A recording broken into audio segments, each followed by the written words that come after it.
So Supergirl is actually getting slammed by a lot of the friendly media outlets we thought would have loved this movie. They're saying no, it's not good. In fact, Variety has this headline of shocks me. Supergirl review: Millie Alcock takes charge in a dystopian superhero movie so flat it's super horrendous. Oh. And this is coming from Variety.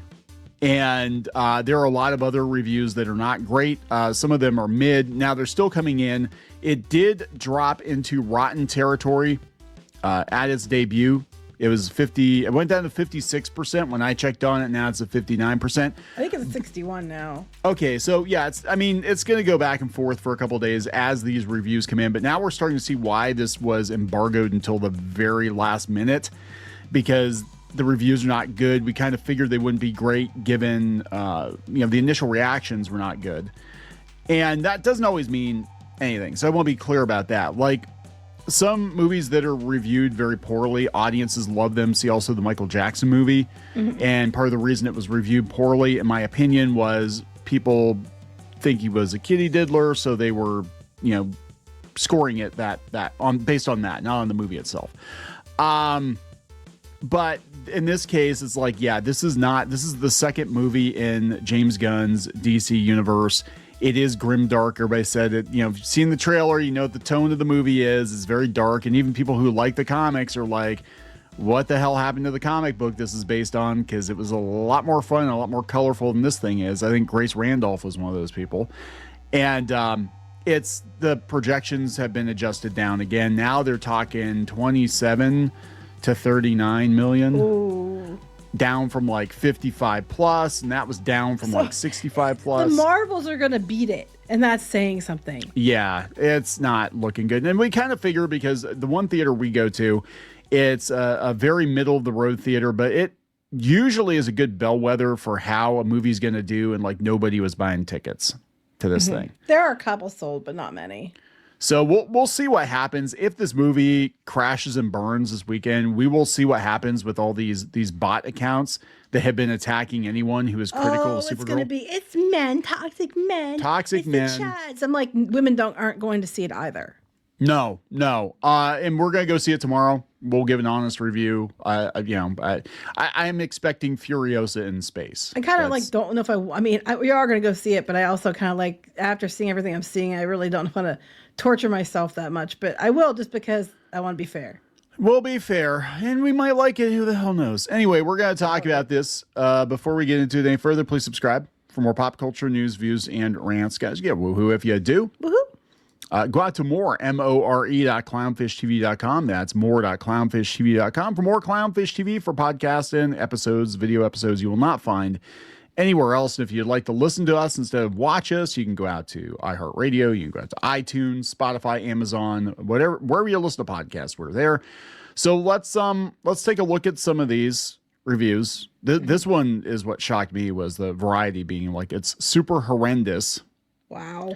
It's got a terrible script and a punk rock attitude of corporate pretension. Oh, oh my God. Tell us how you really feel. Yeah. So they were talking about how good Superman was, and, some liked it, some didn't. But even if you, like me, were in the positive camp, the movie was trying to be so many things at once. Your appreciation for how close it came to echoing the vibe and style of comic books might have scraped up against your feelings. It was busy. That was my feeling on it. Like, I love the look of Superman. I love the casting of Superman. I didn't like that Superman was lost in his own movie. Yeah. But it still looked fun. It looked like I saw the trailer and I wanted to go see it, because I'm like, you know what? He seems like a good Superman. There are some good moments in it. We got Guy Gardner in it. It's colorful. It's bright. It looks like a comic book. Yeah, hell yeah, I'm in. And they had the John Williams theme, and they made it very like uplifting and positive. Look up this thing. The first trailer I saw, I'm like, what the hell am I watching? This looks really muddy and murky, and it doesn't even look as fun as Guardians of the Galaxy, because at least that had some color in it. Well, that's what they're comparing it to. They're saying it's like Guardians of the Galaxy meets the Marvels meets, Furiosa. Yeah. It's interesting though, because they said that the problem with this is, because Clark Kent was calling things punk in the movie, and that was kind of a weird thing. But it said as soon as a guy like Clark Kent calls something punk, it's not. And it's very cringy when a straight-laced guy like Clark Kent's going to call something punk. They said that's what this movie is. It's a corporate product that's trying too hard to be edgy, and it's pure cringe. Oh, and boy, I can't wait. Yeah, I can't wait for this. The entire movie thinks it's punk rock. It thinks it's punk rock, but it's not. And they're talking, it's Mad Max, et cetera, et cetera. I don't want to spoil too much, so I'm not going to go through the whole review here. Here's another one, Hollywood Reporter. Supergirl review, Millie Alcock sparks punkish chaos, and Jason Momoa brings bad boy energy, but DC's latest caper is stuck on autopilot. Ooh. So that's a little nicer. But I think they're trying, like we were talking about this before we did this video. I think in some ways they're just trying to be nice because they don't want to lose access. Exactly. Screen Crush, Supergirl 2026 review, steal yourself for a DC disappointment. Dang. Let's see. This one is Supergirl flies on charm alone, starring Millie Alcock. Yeah, so they're like, oh, she's great, but the rest of the movie sucks. You're not allowed to criticize her, because if you criticize her or criticize her acting in any way, shape, or form, you're harassing her. You're a horrible person. We had somebody yesterday, was it Joe Russo, who was a horror director? Oh, yeah. Apologizing on behalf of all men. But there are women writing these reviews too, and they don't like it either. Well, I think they were more talking about the fact that like people keep taking that cave girl, whatever. Yeah, we haven't. I'm not doing that. I think you're talking about that because I think that is the kind of just the Land of the Lost. It was Chaka. Yeah. Yeah. No, we're not. It's Land of the Lost. Yes, and I think that that's a little. It's a little mean-spirited, but I think they're talking more about that and that kind of stuff. But I'm also like, you know what? Who are you to speak for all men? And not all men are making those comments, and there are women making those comments too. So get bent, I guess. Here's another one. Supergirl's women fuck off. Anyway. Supergirl's boldly inessential for the DCU's sophomore feature. They go on and on. Let's go out to Rotten Tomatoes. Now it is, let's see, it was at 56%. It's actually climbing to 61%. And again, that doesn't necessarily, before people are like, oh my God, guys, Rotten Tomatoes doesn't mean anything. No, it really doesn't. But the fact that they held the reviews this long, they had embargoed for this long, and a lot of these people I think are probably, like you said, being nicer than they really have to be because they don't want to run afoul of the cancel mob, means the movie's probably not that great. Again, audiences could say differently. We don't know yet. We don't know. It could be the best thing ever. I'm just telling you, as a consumer, as a person who consumes entertainment product, okay, I looked at the trailer. I had zero interest in seeing it. It had nothing to do with it being Supergirl, although I wasn't real happy with drunk-ass party Supergirl at the end of Superman. But I'm like, if the trailer looked good and it looked like a good time, I would go see it. Superman, I ultimately didn't like it that much because, whatever, I already explained that. But it's still, the trailer hooked me enough to go see it, to want to see it. You can attest. I was actually excited to go see Superman. We both were. I'm actually probably the target demographic for this. Women who are interested in the superhero stuff and that. I'd be the target demographic. And I'm even like, it's not really something I want to see. I'm only seeing it to review it. If I wasn't going to review it, I wouldn't even go. I have zero interest in it. So these are the top critic scores coming from the San Francisco Chronicle. They're mid. If they're tomatoes, they're mid. They're not glowing. Unless you're the Mary Sue. The Mary Sue gave it like a 4 out of 5. Mm-hmm. Here's the Mary Sue. Supergirl, Rachel Leichman loves it. That should tell you everything you need to know. If Rachel Leichman thinks this is the best movie ever, that tells you everything you need to know. Supergirl review. Millie Alcock's Kara is powerful and perfectly messy in her first solo outing. 4 out of 5. Supergirl's finally here, despite what men online want you to think. Of course. It's always men, even though, hey, Rachel, a lot of women don't like it either. Last I checked, we don't have a penis. So stop painting everyone with a broad brush, because I'm so tired of it's getting old. You're a cliche at this point, Rachel. You were to say cliche. You're just doing it because you get attention from men if you say that. Let's be honest here. Isn't that a weird? I'm sure there's some psychology in that with a lot of feminists that like. It's like, I'm sorry your dad didn't hug you enough or whatever, but it's weird. It's like even negative attention from men is still attention from men. I don't know. I can't explain it. Because everything's always men's fault. It's ridiculous. Like she takes, she never blames anybody but men. It's funny as hell. Well, Gary from Nerdrotic, especially Gary and Critical Drinker. Like she loves Gary. Like I swear to God, like she would totally date Gary if she could. She's obsessed with him, that's for sure. She's like constantly like going on about like, Gary, oh God, I hate you, but oh, the beard. I just want that beard all up in my stuff. You know what? Someone's going to clip that out and send it to Gary. And then he's going to be like, what the fuck? Anyway, so yeah. Pretty much what we expected, right? I was looking at some of the other ones here. Robbie Collin, Daily Telegraph UK, 2 out of 5. Like watching an endless orangey gray rehash of scenes from Mad Max and Star Wars. Who's faster than Mad Max and Star Wars? Sorry, it looks like Mad Max. It looks like Furiosa in space. No, but I think it's funny that they drug Star Wars into it too. Oh God, who is faster than a speeding bullet and can leap tall buildings in a single bound? Supergirl's novel answer: who cares? They said it's DC's latest release in the second under James Gunn's stewardship. Has moments Supergirl struggles to match Kara's punk rock energy. Kevin Marr says Alcock, who appeared in the TV show House of the Dragon, plays Kara with swaggering charm and goofy energy, but she is very much a character in need of a better film. Again, they're all going to praise the hell out of her because you're not allowed to say like, yeah, well, she might be good. I don't know. She might be good. Sometimes you've got good actors in bad movies. Mm-hmm. I mean, it happens. Disclosure Day. Yeah, weird thing that was like the movie overall was pretty meh, but Emily Blunt was great. Like she was fantastic, but made everybody else look bad. Carlos, I can't pronounce your last name. I'm going to try. Carlos here from the playlist says, Marvel terms, she's more Tony Stark than Steve Rogers. If only the events that unfold in Supergirl and its narrative structure could sustain what's appealing about her. Man, the UK hates her. There's like 3 or 4 UK outlets that are just like not good. They said the mandate here appears to be keeping DC as distinctly Gunn-esque as possible. Yay. Yeah. In return, Superman's moody or cynical relative has been robbed of the chance to speak with her own voice. It's all about speaking with your own voice because it's all about gritty, messy girl power. It's the superhero equivalent of a Vegas impersonator. Oh my God, that's beautiful. It's not quite mediocre. Let's see this one. Alcock, just a splat. We don't even have a rating. Alcock with her smirk and anguished eyes is very watchable. Of course, we have to praise her.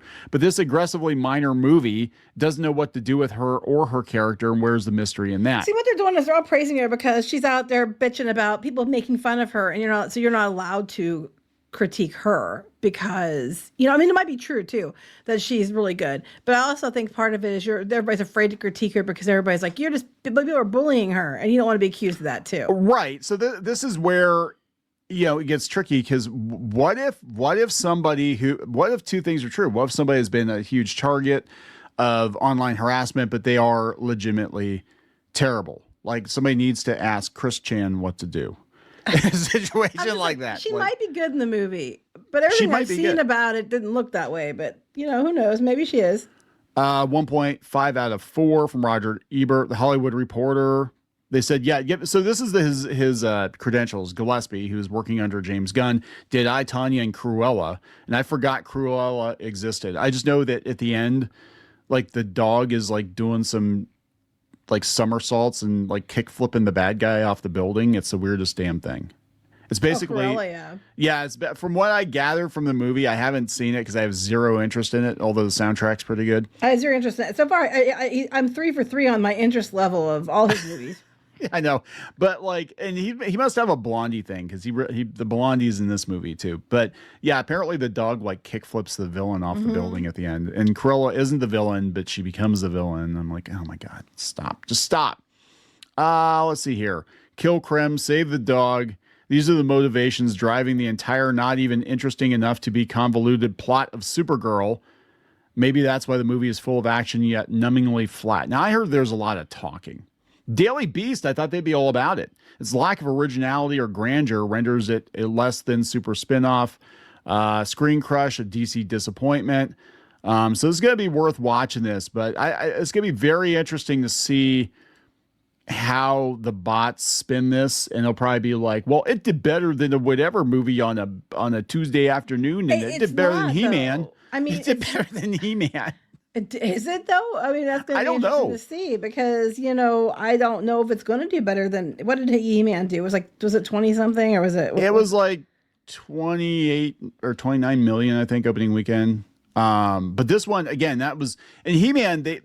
They did walk it back a little bit on that one, but not like Supergirl. Supergirl, they were like, oh, this thing's going to be almost as big as Superman. It's going to be 75 easy, 65 easy. No, maybe 55. Okay, maybe 45. Yeah, maybe 40. Okay, 27.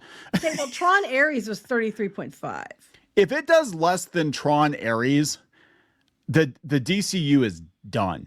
Like, okay, the reason they rebooted DC, and this is what blows my mind. The reason they rebooted DC was because those movies were not making enough money consistently. And so far, James Gunn is doing worse. Well, I'm going to flat out say it. I don't effing care if people get mad. I thought James Gunn, I think I said it back then too, was a terrible decision to leave DC because he only has one type of thing he does.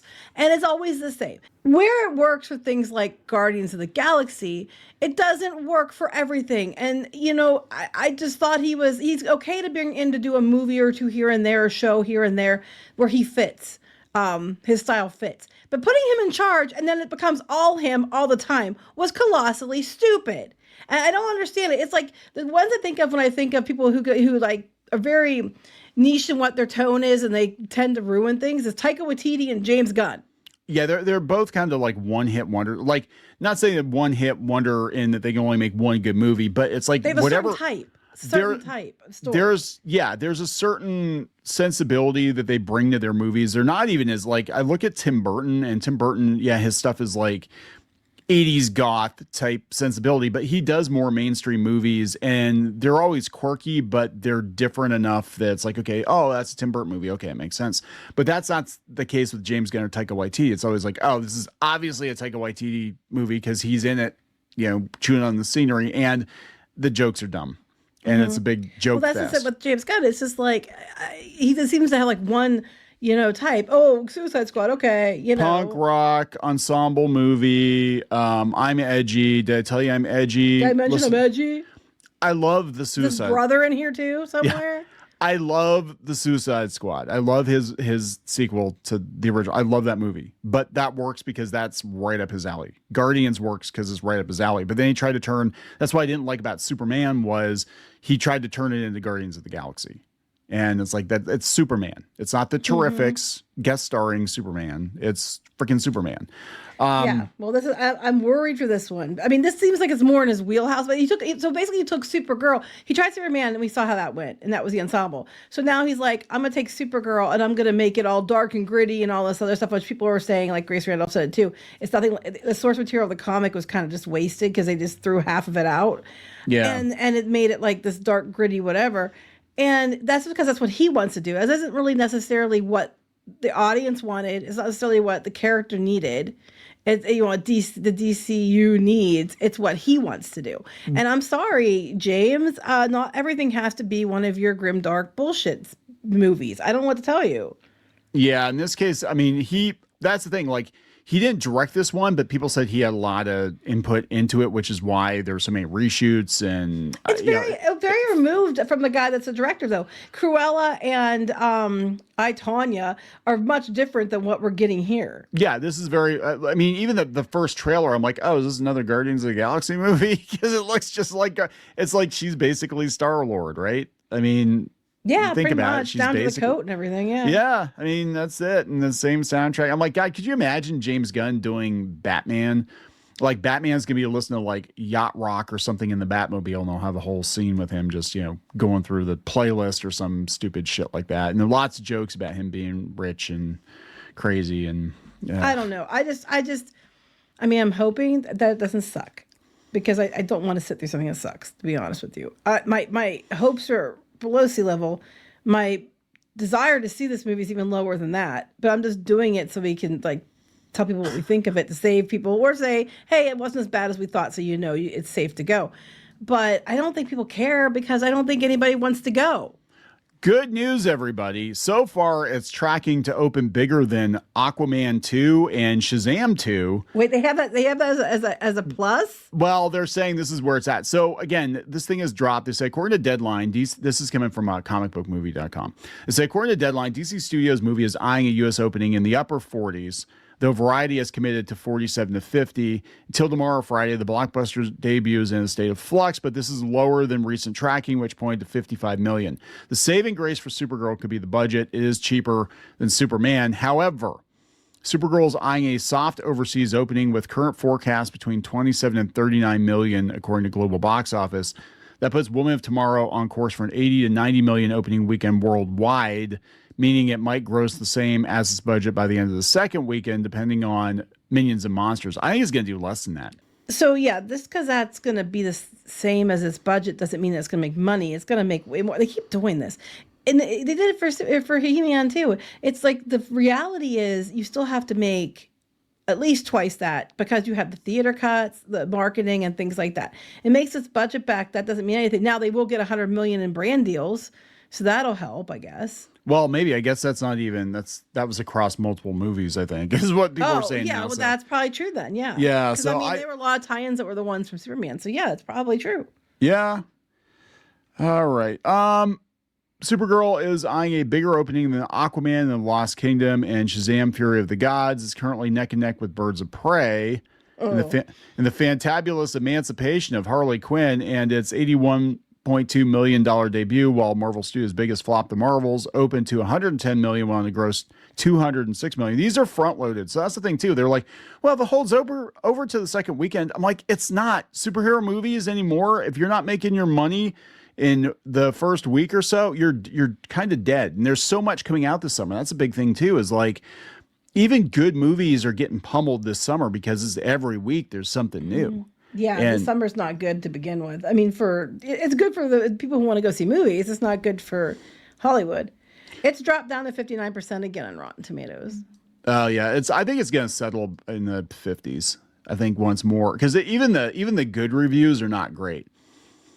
So like they're trying to be nice, but it's still mid. Yeah, I mean they're trying really hard to be nice. The door isn't closed on Supergirl being a modest hit, and if it has legs this summer, it could surprise everyone. Maybe they'll bounce back with Clayface and Man of Tomorrow.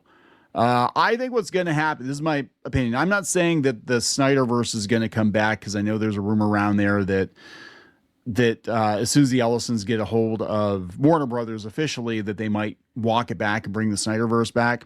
I don't know about that. I mean, there is some evidence to point that they might consider it, but who knows? What I am saying is that if this is a huge flop, that is going to put a huge question mark on James Gunn's DC, because it's not looking good. You can't just release. I'm surprised by this. Like, I mean, this is the outcome I expected. What you do is, again, you get somebody else to steer the ship, and you bring him in on a couple of movies that fit his style, his tone. But you know, bright optimistic superheroes are not his thing. He's definitely in the anti-hero camp. And people are over the dark. They need, like, they're so excited about things like the World Cup and everybody being excited to be here. They want, especially for 250th anniversary of America, they want positive, truth, justice, American way. They want, you know, uplifting stories, because we get enough grimdark bullshit every day. We want uplifting stories. We want something positive and something to aspire to be, and that's what people want right now. And this ain't it. No, this ain't it. So we'll see what happens this weekend. I'm sure you guys there's some people that are actually grabbing a bucket of popcorn. They went and bought their Lobo popcorn bucket. They're not going to watch the movie. They're just going to watch the videos about the movie. Mm-hmm. So we'll try to accommodate, but we will go see it tomorrow. We will try to get you a review tomorrow afternoon, tomorrow evening. And my expectations, probably the evening. My expectations are on the floor. I think it's going to be what the trailer sold us, and I'm not really into that, but we'll see. It may surprise us. We're going to wrap it up. Yep. Please subscribe. We'll talk later. Bye.